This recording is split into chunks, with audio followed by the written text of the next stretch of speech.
ഇറാനുമേൽ വീണ്ടും UN ഉപരോധം.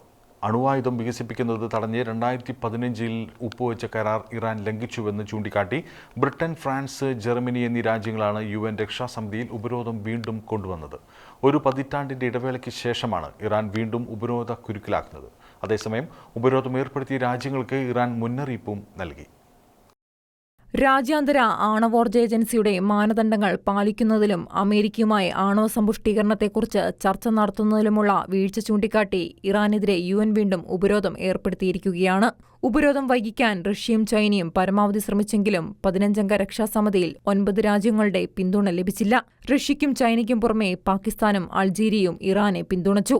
ഉപരോധം ഇറാന്റെ ആണവ പദ്ധതിയെ ബാധിക്കുന്നതിന് പുറമെ വിദേശത്തെ സ്വത്തുക്കളുടെ വിനിമയവും ആയുധ ഇടപാടുകളും തടസ്സപ്പെടുത്തുകയും ചെയ്യും. ബാലിസ്റ്റിക് മിസൈൽ പദ്ധതിയുമായി മുന്നോട്ടു പോയാൽ വൻപിഴ അടയ്ക്കേണ്ടിവരും. ബ്രിട്ടൻ, ഫ്രാൻസ്, ജർമ്മനി എന്നീ രാജ്യങ്ങളാണ് UN രക്ഷാസമിതിയിൽ ഉപരോധം വീണ്ടും കൊണ്ടുവന്നത്. ഒരു പതിറ്റാണ്ടിന്റെ ഇടവേളയ്ക്ക് ശേഷമാണ് ഇറാൻ വീണ്ടും ഉപരോധ കുരുക്കിലാകുന്നത്.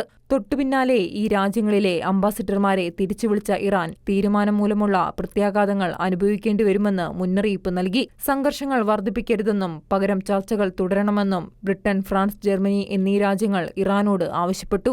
UN ഉപരോധങ്ങൾ വീണ്ടും ഏർപ്പെടുത്തുന്നത് നയതന്ത്രത്തിന്റെ അവസാനമല്ല. ഇറാൻ സംഘർഷം രൂക്ഷമാക്കുന്ന നടപടികളിൽ നിന്ന് വിട്ടുനിൽക്കാനും സുരക്ഷാ ബാധ്യതകൾ പാലിക്കുന്നതിലേക്ക് മടങ്ങാനും അഭ്യർത്ഥിക്കുന്നതായും രാജ്യങ്ങൾ ഇറാനോട് പറഞ്ഞു. ഇന്റർനാഷണൽ ഡെസ്ക്, ഷിക്കേന ന്യൂസ്.